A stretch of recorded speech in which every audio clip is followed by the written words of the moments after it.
નમસ્કાર મિત્રો, હું છું જયેશ હિરેપરા। આજે વાત કરવાની છે કપાસમાં ફૂલ છાપવા, સુકાઈ જવા અને ખરી જવા વિશેનો તફાવત।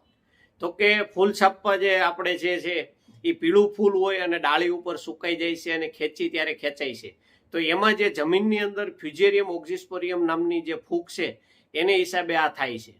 ત્યાર પછી ખરી જવાનું કારણમાં જોઈએ તો કે ફૂલ છાપવું જો પીળું ફૂલ હોય અને ખરી જતું હોય તો એમાં કોઈ એમિનો એસિડની ઉણપ અથવા ફૂગ લાગેલી હોય અથવા કે ફૂગ એટલે કે હવા એરબોર્ન ડિઝીઝ જે લાગેલો હોય એની હિસાબે ખરતું હોય।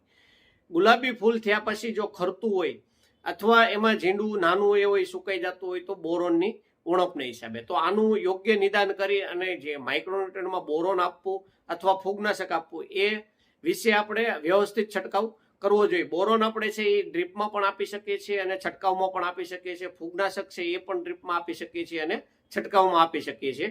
નમસ્કાર।